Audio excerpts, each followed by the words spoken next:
지역의 배타적 입법권을 보장한 이탈리아 헌법 117조 4항 같은 입법례가 있습니다. 상당히 강력하게 자치법의 그 영역을 확보해 준 셈이죠. 실제로 국회 개헌 특위 자문위안처럼 중앙정부의 법률은 지방정부의 법률보다 우선하는 효력을 가진다. 다만 지방정부는 지역 특성을 반영하기 위하여 필요한 경우에는 행정관리, 지방세, 주민복리와 관련한 주택, 교육, 환경, 경찰, 소방 등에 대하여 중앙정부의 법률과 달리 규정할 수 있다라고 규정함으로써 국가법률 우선주의를 원칙으로 하되 지방의 다양성이 요구되는 일정한 입법 사항에 대해서는 예외를 두자는 의견입니다. 또 하나의 대안으로는 법률 제정권이 아니라 법률에 위반되지 않는 범위에서 주민의 자치와 복리에 필요한 사항에 관하여 조례를 제정할 권한을 인정하자는 것입니다. 실제로 2018년 대통령 제안 헌법 개정안에서는 123조 1항에서 지방의회는 법률에 위반되지 않는 범위에서 주민의 자치와 복리에 필요한 사항에 관하여 조례를 제정할 수 있다고 규정하였습니다. 이에 대해서는 현행 헌법 117조 1항과 실질적으로 무슨 차이가 있느냐 하는 의문이 제기됩니다. 현행 헌법과 마찬가지로 국가법 우선주의를 그대로 유지했을 뿐이라는 비판을 받은 이유였기도 했습니다. 그러나 다른 한편에서는 지방분권 헌법 개정을 통해 지방정부에게 제한적 범위에서 입법권을 인정하자는 제안에 대한 비판이 있습니다. 지방분권과 연방주의를 혼동한 것으로 이는 단일 국가인 우리나라에서는 발생할 수 없는, 있을 수 없는 일이라는 것입니다.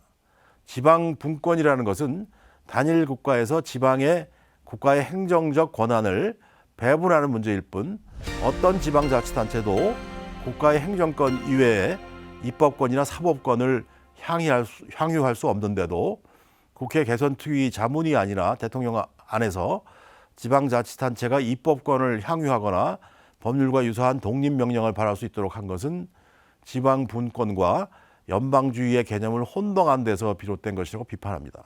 좀 복잡하죠? 여러분들의 생각은 어떻습니까?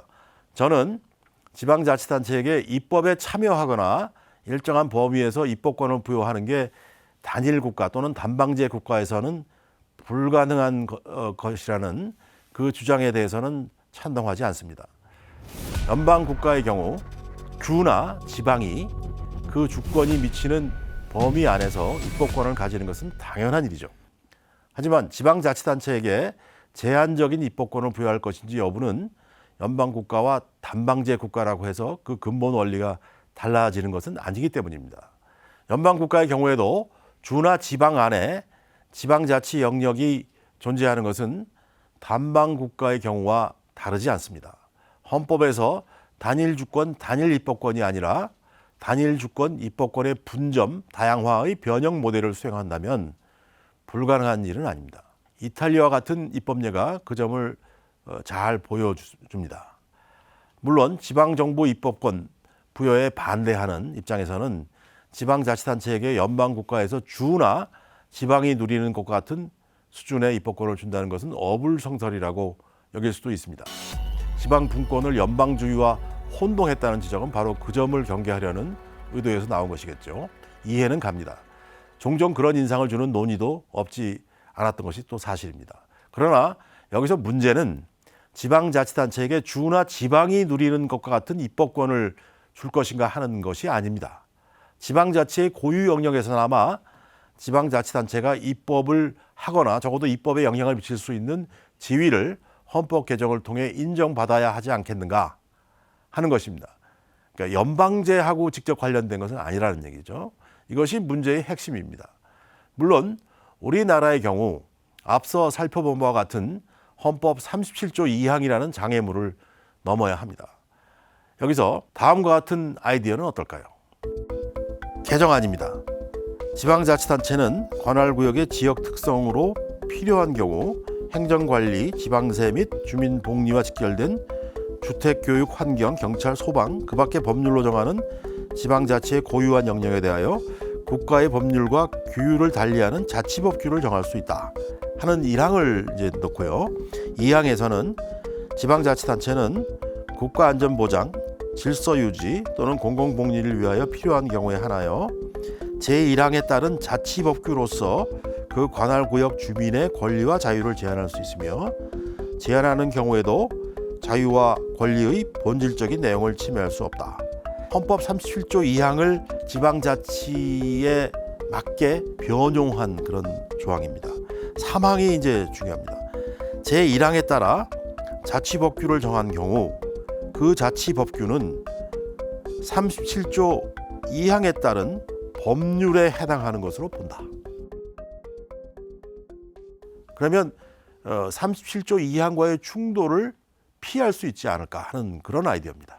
한번 검토해 볼 필요가 있을 것으로 생각합니다.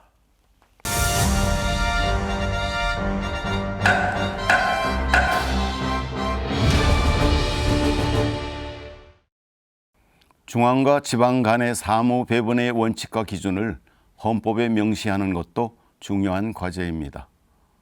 헌법을 개정할 때 이 부분을 어떻게 반영해야 할지 교수님의 견해가 궁금합니다. 지방 분권의 핵심은 국가와 지방 정부 간의 역할 배분에 있습니다. 역할 배분에 대해 개별적인 내용을 헌법에 업무 배분의 원칙으로 규정하여 입법이나 해석의 기준으로 사용되도록 하는 것이 필요합니다. 중앙정부와 지방정부 간 역할 배분 원칙으로는 유럽의 각국 헌법에서 채택하는 보충성의 원칙이 있습니다.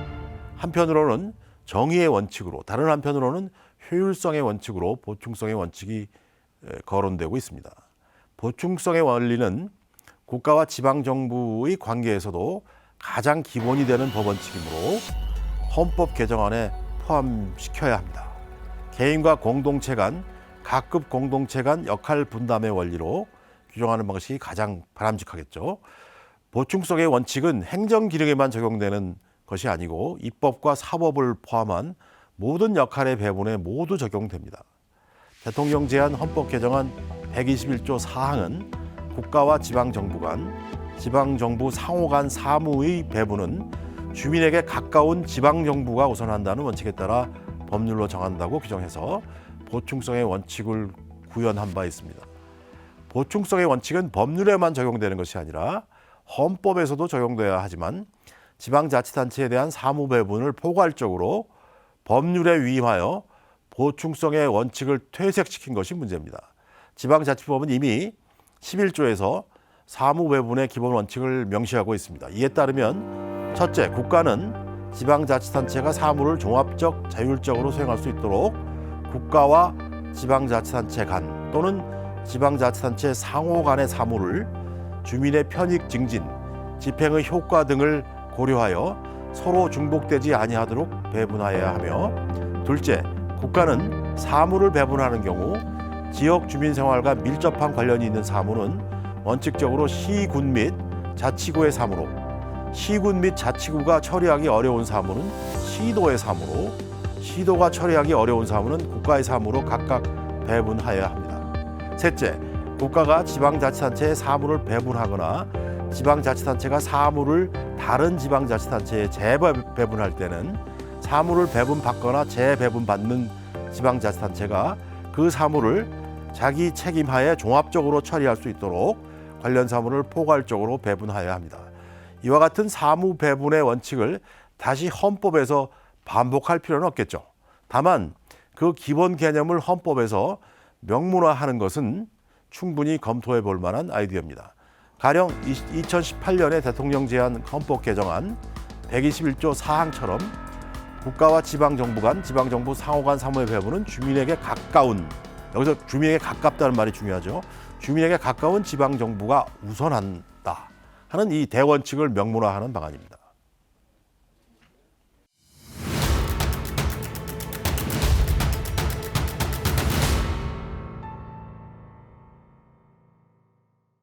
주민들의 자발적인 참여를 전제로 지방의 역동성과 다양성을 지방정부가 주도하고 중앙정부는 이를 맞춤형으로 지원하는 자치분권의 실현. 이는 대한민국의 새로운 경쟁력이자 성장 동력이 될 것이라 봅니다. 시대의 정신이자 발전 동력인 자치분권과 균형발전. 제7공화국 헌법 개정으로 우리나라 지방자치의 수준이 한 단계 더 올라서는 소중한 순간이 조만간 찾아오기를 기대합니다. 고맙습니다.